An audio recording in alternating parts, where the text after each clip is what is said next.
How to fix Facebook Lite not opening on Android phone. Hello guys, in today's video I'm going to show you how to fix Facebook Lite not opening on Android phone. First open settings and then scroll down until you find apps or applications and then click on it and now click apps again and then just type here Lite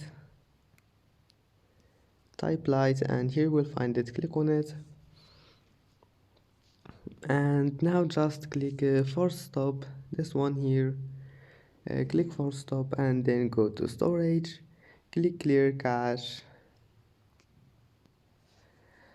and that's it. Now just go to permissions, enable all of those permissions here, just click on it and click allow and then just allow all of those, and that's it. Now just go back and try again and your problem must be fixed. And that's it for today's video. Don't forget like and see you in the next video.